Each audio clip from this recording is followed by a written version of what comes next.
Ja, super. Also Freunde, guten Morgen. Also viele sind da schon. Herzlich willkommen. Einige sind vielleicht auch neu oder alle unsere Freunde sind da.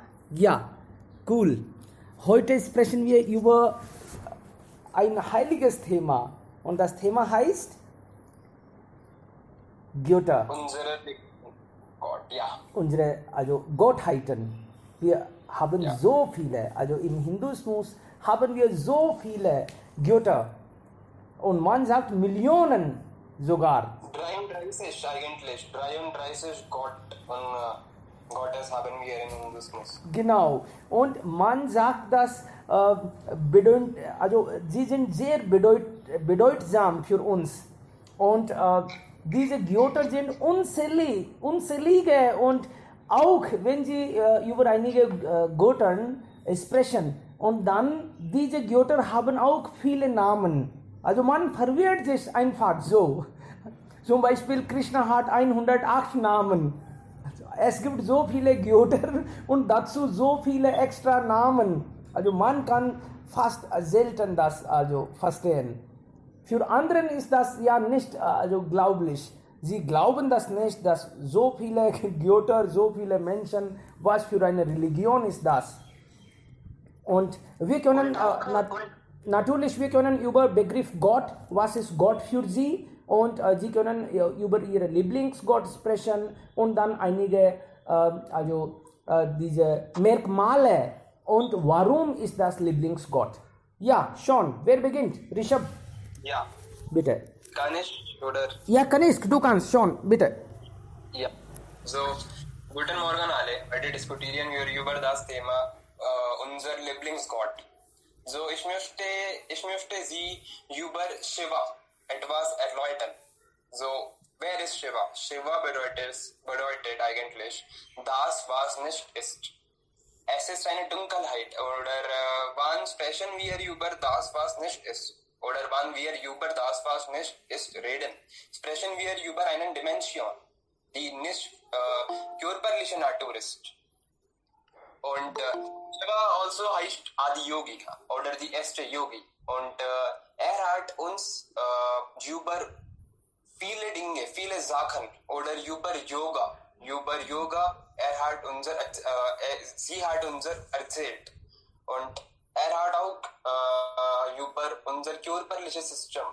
Zum Beispiel, wir haben 114 Chakras in unser Körper. Aber 2 Chakras ist man kann nicht, ein Mensch kann nicht diese 2 Chakra übertreffen.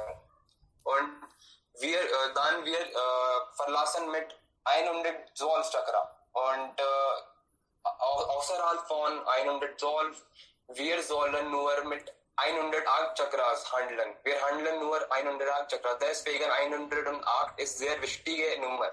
Als früher Helsen hat gesagt, dass Gott Krishna hat 108 Namen. Und es ist sehr, sehr besonderes Nummer, dass die Distanz zwischen Erde und der Mond ist 108. Wann wir multiplizieren 108 mit Durchmesser des Mond. Wir kennen das Distanzierung zwischen Mond und die Erde. Und die Distanz zwischen Erde und die Sonne ist Durchmesser die Sonne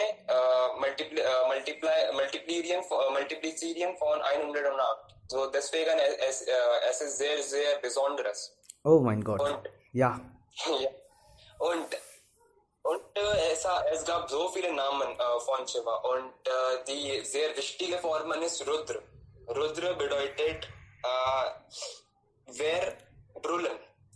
Er brüllt. Das ist wie eine Urknall.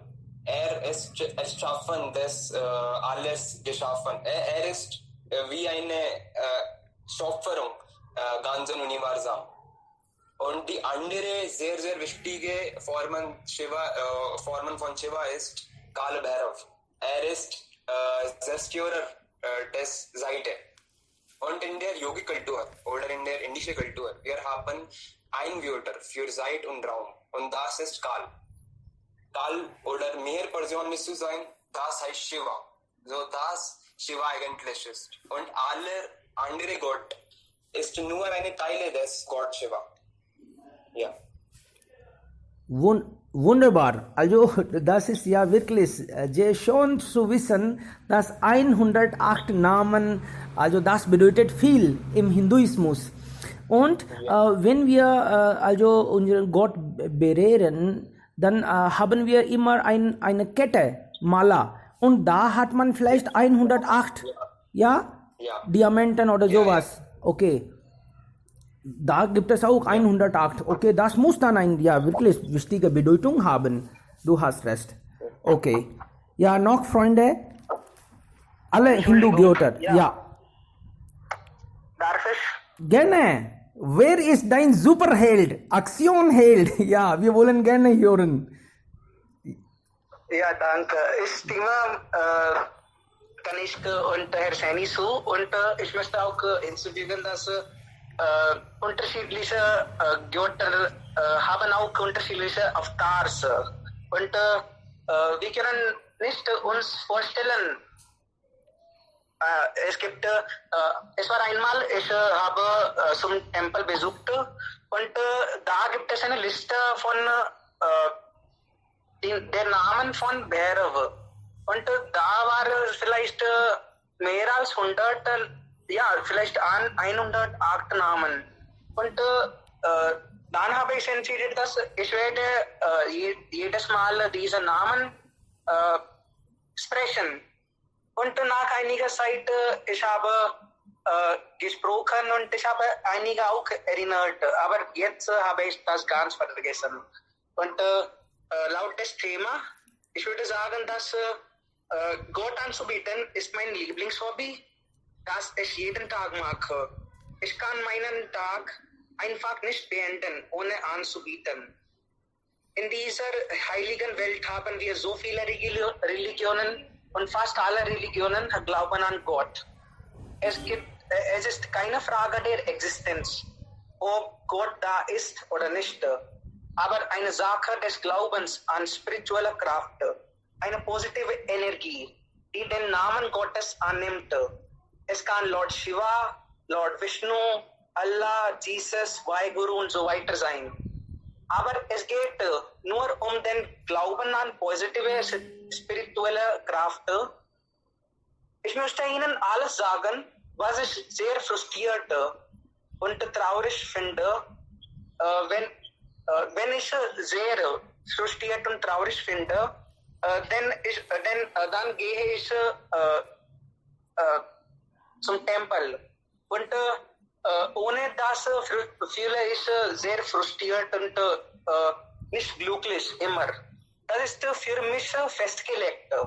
Ich kann nicht essen, ohne den allmächtigen Herrn anzubieten. Der Gott, ich liebe am meisten, hat unzählige Namen und zu jedem Namen steckt eine Geschichte dahinter.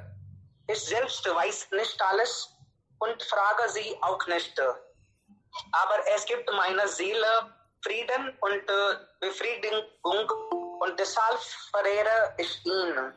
Im Allgemeinen kennen ihn alle durch den Namen von Lord Shiva.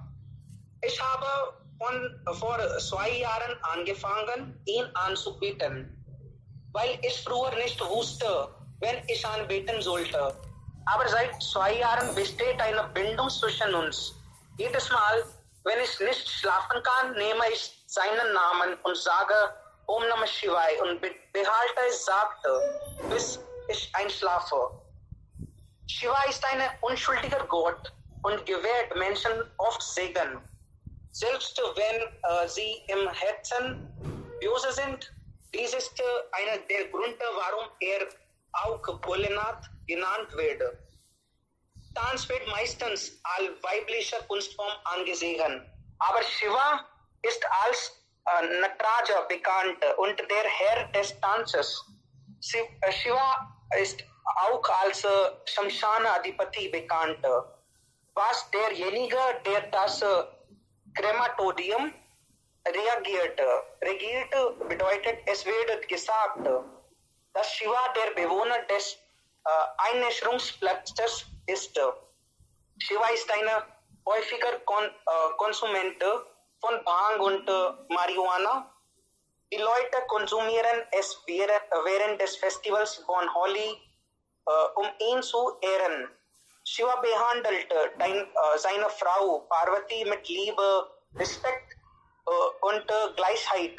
Er lässt Parvati neben sich sitzen, nicht in der Nähe seiner Füße. Er ist auch als Adranareshwar bekannt, was die androgyne Form von ihm ist. Shiva liebt seine Kinder Ganesha und Kartikeya. Shiva Temperament macht ihn für Menschen verständlicher.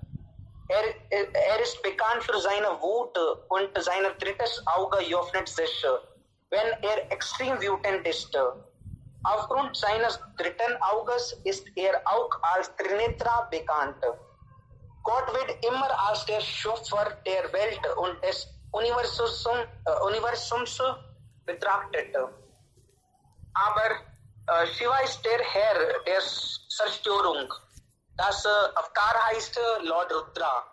Im Gegensatz zu anderen Göttern, die sich in teure und farbenfrohe Kleidung hüllen, trägt Shiva Tierhaut und bedeckt seinen Körper mit Bhasma oder Asche, die das Ende des menschlichen Lebens darstellt. Shiva wurde während des Samudramanthan von anderen Göttern zum Schutz des Universums angesprochen. Dann trank er das Gift und sah, dass diese Parvati ihre Hand und seine Kehle drückte, ihm am Sterben zu hindern. Dieses Gift blieb in seinem Nacken und machte es blau. Dies ist der Grund, warum er als Nilkanta bekannt ist, was der Blaukehlige bedeutet. Shiva ist ein tapferer Gott, der nicht nur Gift trinkt, sondern auch eine gefährliche Kobra den Hals trägt. Dies zeigt, dass er jenseits des Todes ist. Shiva liebte seine Frau wirklich und war in ihr treu. Als Sati Selbstmord beging, indem sie sich selbst verbrannte, war Shiva äußerst traurig und zog sich in eine Höhle zurück und begann zu meditieren. Und damals hat er auch geweint und die Tränen fällt auf den Boden und das ändert sich wir sagen Rudraksh. Ja, und als Kama, der Gott der Liebe, ihn mit einem Pfeil schlug, öffnet er sein drittes Auge und verbrannte ihn.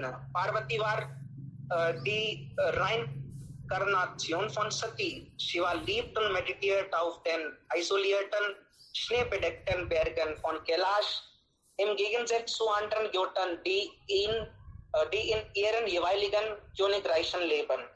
Aha. Und ich mag ihm viel, irgendwo biete ich vor ihm. Ich fühle mich sehr zufrieden und ich kann meine Tage glücklicherweise anfangen. Ja, das ist alles. Danke. Sehr gut. Das ist wirklich nicht so einfach. Also wir Inderinnen, wir haben so viele Götter. Man könnte vielleicht sie auch nicht richtig auflisten. Und wenn man Wahl hat, hat man die Qual. Also es ist nicht einfach. Ich weiß auch nicht, wie die Menschen entscheiden. Also diese Entscheidung treffen ist wirklich nicht einfach. Ich würde auch also unsere Mitglieder hier in der Gruppe fragen. Also wie entscheiden Sie? Sieht der Gott so gut aus oder nach Erfüllung? Wir haben so viele Wünsche, wir besuchen, vielleicht in der Kindheit besuchen wir unterschiedliche also Götter oder Göttinnen und dann entscheiden wir irgendwann. Manchmal entscheiden wir für viele Manche Leute entscheiden für nur ein. Okay. Also das ist auch sehr interessant. Millionen also, Götter, Devi Devta gibt es da. Gottheiten. Klar. Okay. Nächste Person bitte. Wir würden gerne alle hören. Entschuldigung, Ja, bitte. Muskan. darf ich? Gerne. Ja. Okay. Die meisten Menschen auf der ganzen Welt verehren Götter, egal ob sie Hindus, Muslime, Christen oder Sikhs sind. Gott gibt uns diese spiritual Kraft für unsere Seele. Er ist der Einzige, dem man vertrauen kann. Wenn man eigenes Augen schließt, alle unsere schlechten und guten werden von ihm kontrolliert. Wir sollen nicht traurig sein, wenn wir eine schlechte Zeit haben. Aber wir sollen glauben, dass es ist niemand, das freundlicher als er ist. Ich glaube nur, dass jeder seine Schulden nur in diesem Leben abbezahlen muss. Und er wird immer eine Lektion in jedem Punkt deines Lebens erteilen. Glaube einfach an ihn und bald geht es alles gut. Ich bin niemand, der die Götter vergleicht und ich will auch nicht. Aber es gibt etwas, das ich mit meinem idealen Gott in Verbindung bringe. Und dennoch gibt es etwas, das mich einfach zu Lord Ram zieht.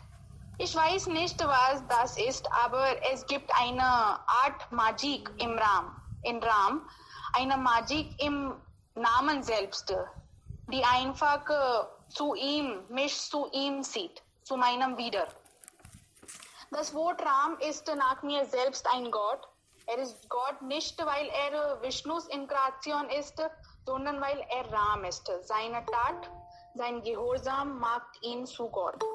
Jeder einzelne Akt von Ram wird als Dharma bezeichnet. Er ist die Autorität des Dharma. Ram ist derjenige, der jeden verbindet. Er ist derjenige, der Nord mit Süd verbindet, Ayodhya mit Rameshwaram verbindet, West nach Ost verbindet.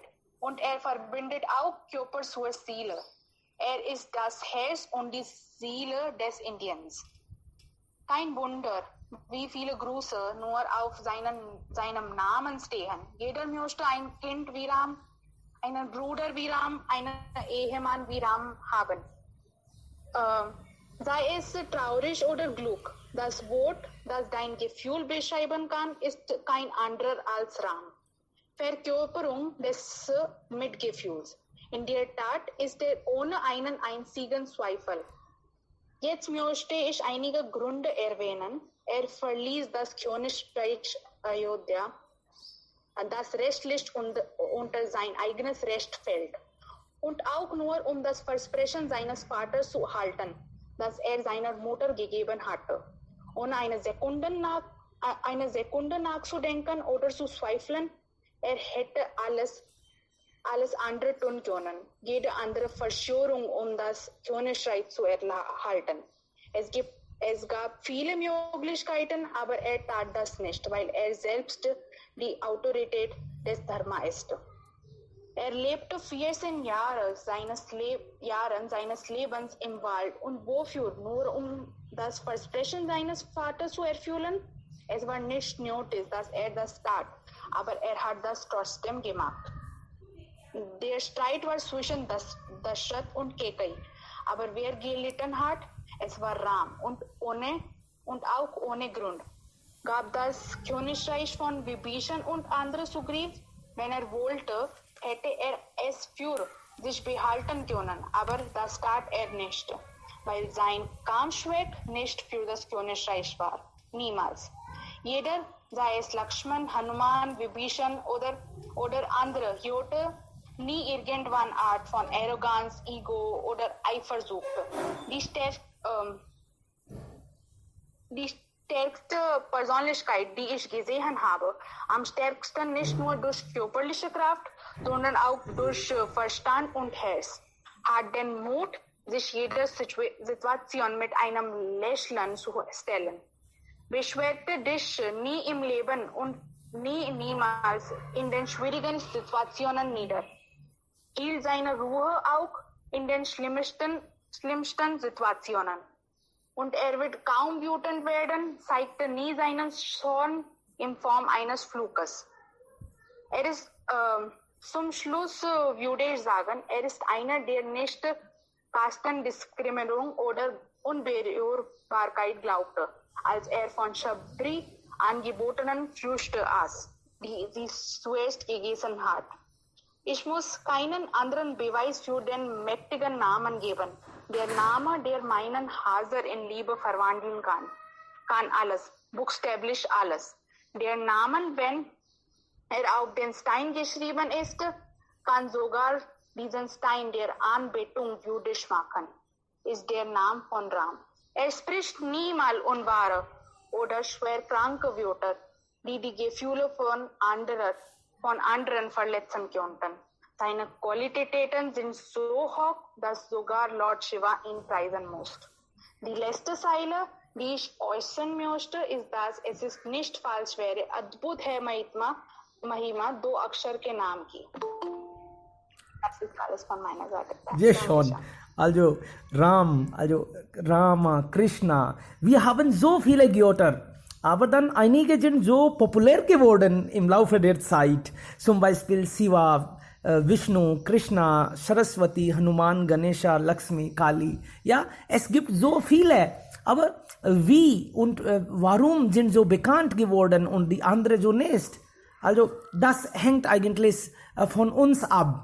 Wenn wir etwas bekommen, dann ist ein bestimmter Gott für uns alles. Und wenn nicht bekommen, dann wir besuchen dann nicht den Tempel vielleicht.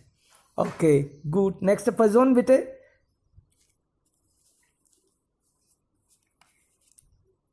Mein Gott ist nicht so populär, kann man sagen. Ja, natürlich. Auch wenn Sie ein Devi Devta haben, dann sollten Sie auch darüber sprechen.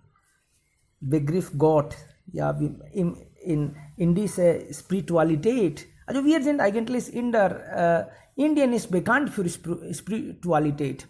Im Westen, sie haben so viele wissenschaftliche Sachen, aber wir haben hier in diesem Bereich viel getan.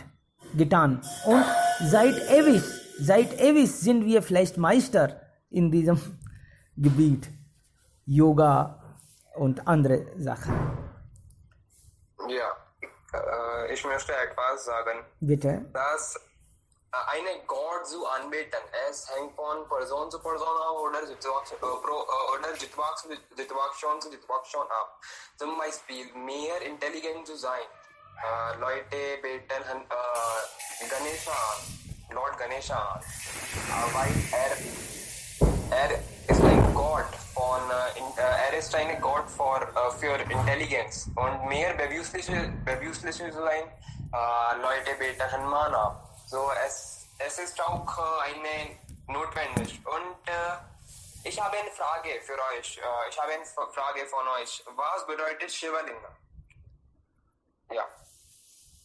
Aha. Wer könnte antworten, bitte? Wenn du die Antwort hast, könnte auch mitteilen. Ja. Wäre toll. Ja, Linga bedeutet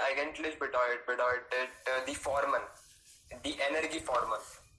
Zum Beispiel heute modern Wissenschaftler hat gesagt, dass die Kern alles Galaxie, die Kern alles Planeten oder die Solarsystem oder auch die menschlich.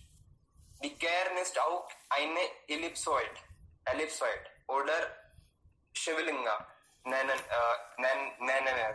wir das. So das heißt Shivalinga.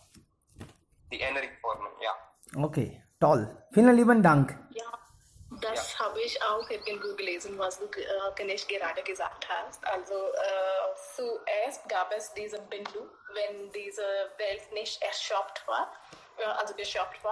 Und nach der Erschöpfung, wenn der Gott die Welt erschöpft hat, kam, also die erste Formen war Linga, die er was gemacht hat. Und ja, das kann ich verstehen. Aber heute würde ich mal sagen, also ich will über Shiva sprechen. Und wie Sie wissen und wie mein Name schon sagt, also ich komme nicht aus der Hindu-Religion, also ich bin ein Sikh. Und seit der Kindheit, wir haben gar nicht über diese Hindu-Gottheiten gesprochen, weil wir in Sikhismus-Philosophie, also wir glauben nur an einen Gott und der uns geschaffen hat. Und nach dem Tod werden wir auch ein Teil von dieser also Endgültigkeit. Und aber heutzutage also beschäftige ich mit Shiva, also wie eigentlich Shiva in der westlichen Welt wahrgenommen wird. Also nur auf diesem Bezug spreche ich heute. Und wenn ich falsch bin, bitte korrigieren mich, weil ich einfach aus einer anderen Kultur, anderer Religion komme. Also ich weiß nicht viel darüber. Also wie Devkaran schon gesagt hat, dass in der westlichen Kultur haben vielen, also in bezüglich Deutschen, sie waren von den indischen Philosophie, Indian Religion sehr beeinflusst, dass in der Geschichte gab es eine Epoche der Romantik. Also Romantik bedeutet nicht auf, wie es das auf Englisch ist. Das heißt, dass sie haben immer nach etwas gesehnt, die nicht eigentlich in ihrem Land oder in ihrer Gesellschaft gab damals. Und deswegen, sie haben immer nach Indien gesehen. Sie haben eine große Sehnsucht nach Indien. Sie wollten einfach nach Indien kommen. Aber damals gibt es nicht einen richtigen oder einfachen Weg, durch den also sie nach Indien kommen kann. Und eine von denen ist Goethe, also den Namen vielleicht haben Sie schon gehört. Also der Goethe hat auch eine Ballade geschrieben, der Gott und die Ballade. Also das Hauptthema dieser Ballade ist das Sati-System unserer Gesellschaft, also indischer Gesellschaft. Und der Mann von Sati war also Lord Shiva, wie wir schon wissen, das ist auch in unserer Geschichte, dass Sati hat sich einfach ins Feuer gegeben und Shiva war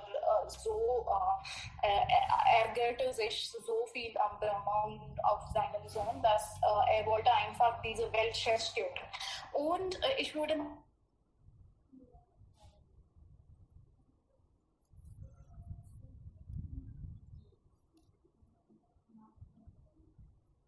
Hallo, wir hören nicht jetzt gut.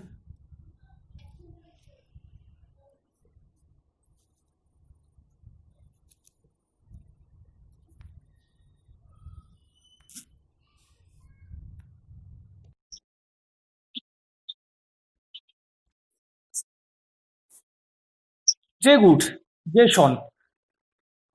Ja, nächste Person bitte. Haben Sie auch Ihre Lieblingsgott?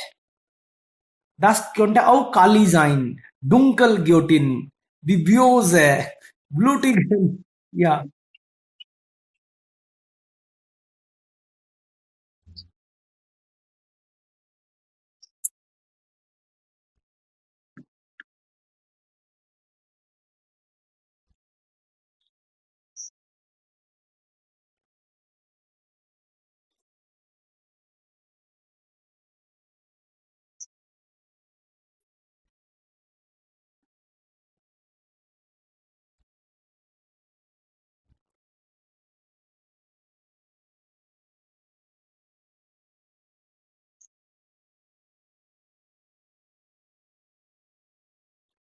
Ja, natürlich, das können wir verstehen, warum er das sowas gesagt hat.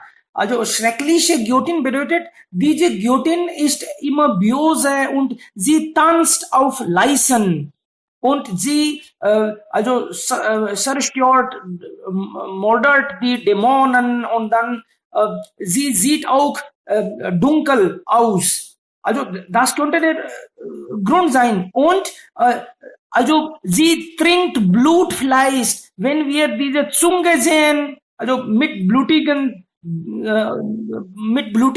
Gesicht oder Zunge, tanzt auf leise, sieht dunkel, böse, dann könnte man ja schrecklich Guillotine sagen. Und wir eigentlich, wir sagen nicht, weil wir respektieren so viel. Ansonsten, das kann man verstehen, wenn jemand, der nicht aus der Region oder aus der Nation kommt, dann könnte man das nicht verstehen. Was macht diese Guillotine? Sie ist schrecklich. Ja, vielleicht. Okay, nächste Person bitte. Ja, hallo. Bitte.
Okay, sehr schön.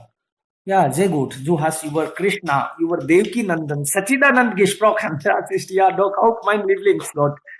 Ja, und sehr bekannt für Liebe, Politik, Kindheit, Spaß und Freund und sogar auch eine Freundin. Ja, wir kennen schon. Also wirklich.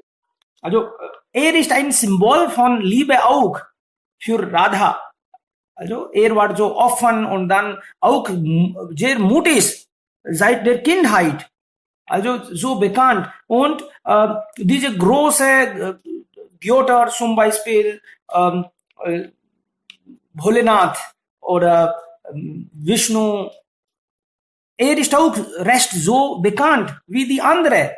Aber er ist immer, er lächelt. Und du hast über Mahabharat gesprochen. Also er hat wirklich eine sehr tolle Rolle gespielt. Und in allen Bereichen. Man könnte nicht sagen, dass wie Ram, also Ram ist ja auch doch groß. Aber dann er liebt oder er lebt nur eine Seite des Lebens oder zwei Seiten. Aber wenn wir über Vasudev sprechen, wenn wir über Gopal sprechen, Govinda sprechen, Jagannath sprechen, dann der Madan Mohan, er hat so viele Rollen gespielt und recht bekannt, populär geworden. Ich mag ja das alles an ihm. Was? Oh, Khatu Sham auch. Ja, wunderbar. Und er hat viele Namen. Also 108 habe ich irgendwo gelesen. 108 Namen. Und er ist auch nicht so hellhäutig, kann man sagen. Also er ist dunkelhäutig, aber trotzdem so attraktiv, so bekannt. Und ich könnte nicht viel sagen. Hare Krishna, Krishna Krishna, Hare Hare. Okay, bitte schon. Nächste Person. Ja, gerne.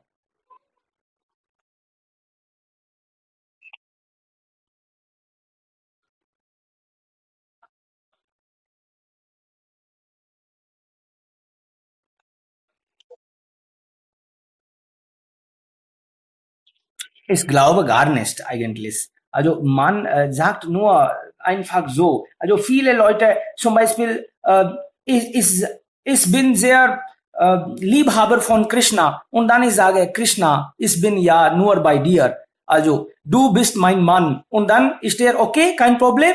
Also dann, sie können nicht sagen, dass er wie also richtig geheiratet hat oder sowas. Man hat das so akzeptiert und dann vielleicht 16.000 Königinnen, das heißt die allgemeine, das bedeutet nicht, dass er 16.000 Mal geheiratet hat. Vielleicht die Menschen haben so einfach gesagt, okay, du bist auch mein, also Gott, mein Mann, diese Weise vielleicht. Ich bin nicht sicher, aber dann, ich denke so. Ja, bitte, ja, bitte. Ja, das wäre vielleicht eine große Hilfe.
Genau.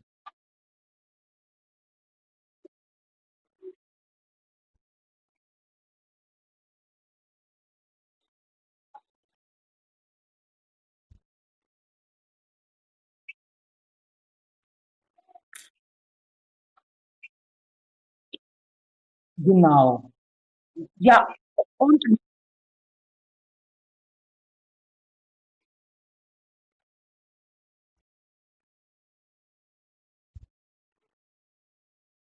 ja, warum nicht? Bitte.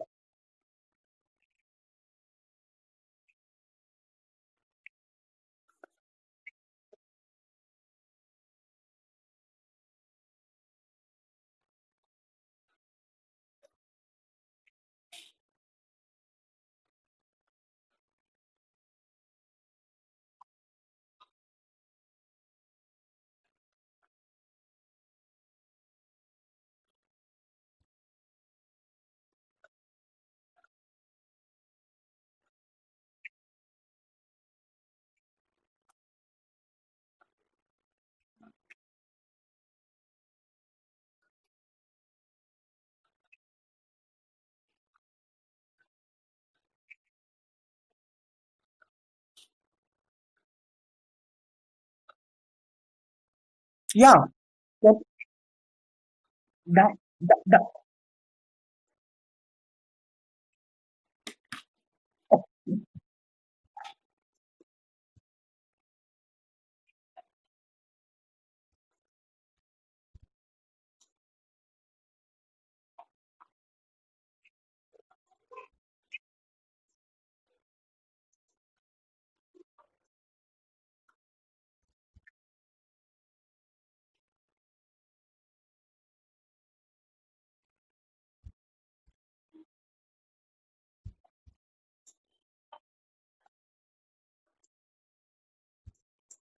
klar, das ist interessant. Und er heißt auch Gopinath. Also da vielleicht diese alle Gopis haben ihn als Mann ja gesehen. Könnte das sein?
Ja, bei uns gibt es auch so viele Götter, zum Beispiel Papad Hanumanji. Also das klingt so komisch, aber dann die Leute glauben einfach so. Und Vater hat geglaubt und dann der Sohn und dann, ja, das wird so weiter. Also ich weiß auch nicht, also Papad, was wir essen, okay? Also ich kenne die Geschichte eigentlich nicht, aber dann ich habe gehört, es gibt einen Papad Hanumanji. Ich weiß nicht, warum dann. Aber also, solche interessante Namen sind da. Und wenn Sie den Tempel besuchen, dann da ist schon geschrieben, also Papad Wale Hanumanji. Also weiß nicht warum. Es gibt,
Sehr gut.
Alles klar.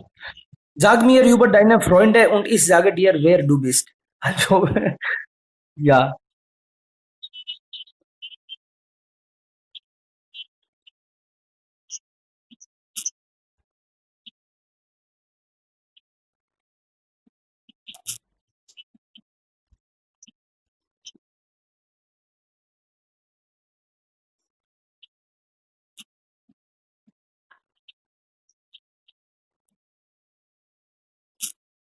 okay.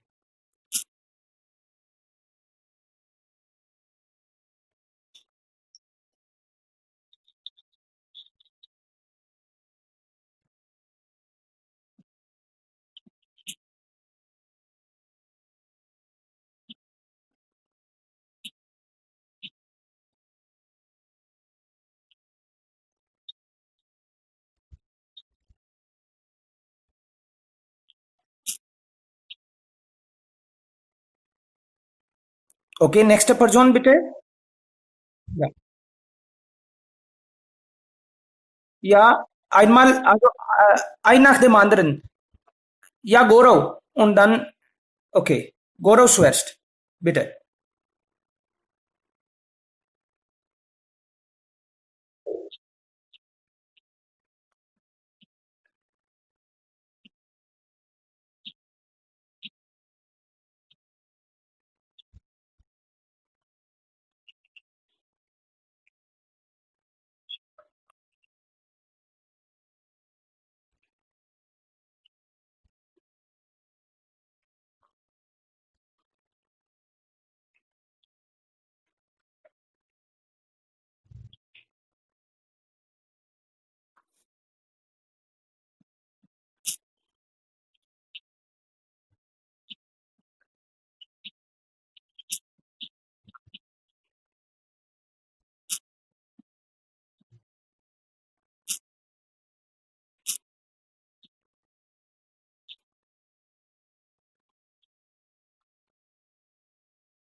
Sehr gut.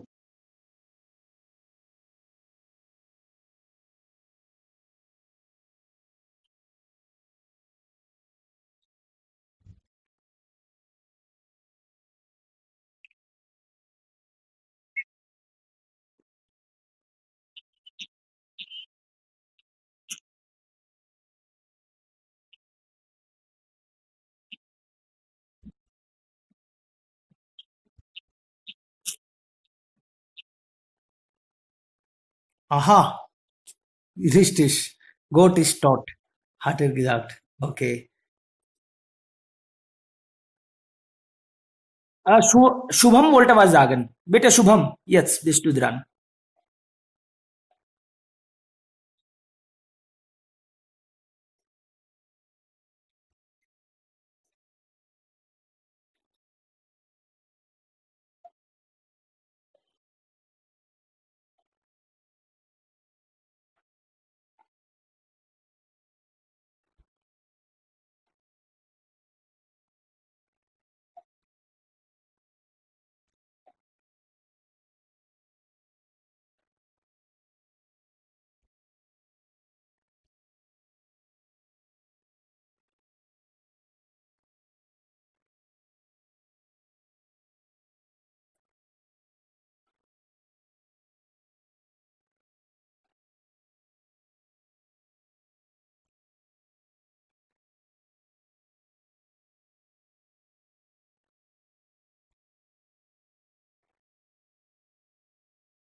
Sehr schön. Also sehr gute Idee. Wunderbar. Also vielleicht das sind nur Symbole.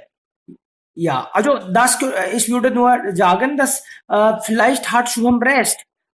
Wir selbst gestalten eigentlich. Wir glauben an Energie und dann vielleicht früher haben auch Menschen so geglaubt im Hinduismus und sie wollten ihre Vorstellungen und dann haben sie vielleicht unterschiedliche Bilder gemacht und sie wollten konkret jemand sehen und dann, was ist Gott für sie? Und dann man denkt, oh mein Gott soll so aussehen und dann solche gute Qualitäten soll er haben. Das könnte auch sein, vielleicht. Und dann wurde das ja weitergekommen, vielleicht. Okay, ja bitte.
Genau, ja, vielen lieben Dank.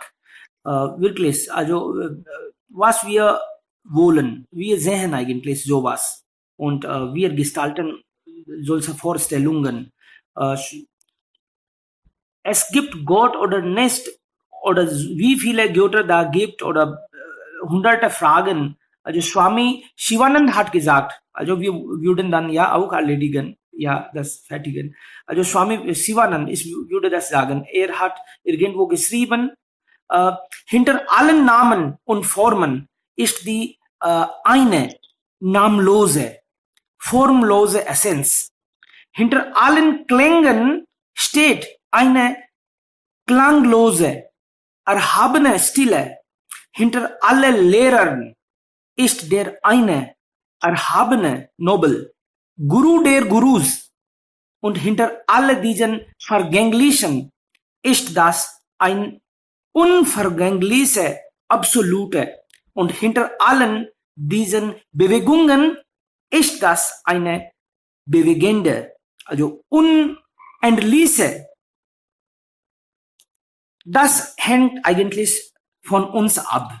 Und wir wollen im Leben ein Mantra suchen und dann wir wollen etwas Wunderschönes, Wunder machen und dann vielleicht denken wir, oh, mein Gott sollte so aussehen, so kräftig sein und dann sowas vielleicht wollen wir auch im Leben erreichen.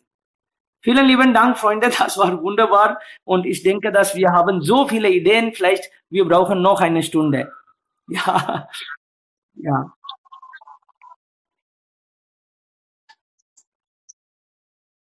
Ja, gerne, ich kann das schreiben. Ich schreibe das auch. Swami Shivanand hat sowas.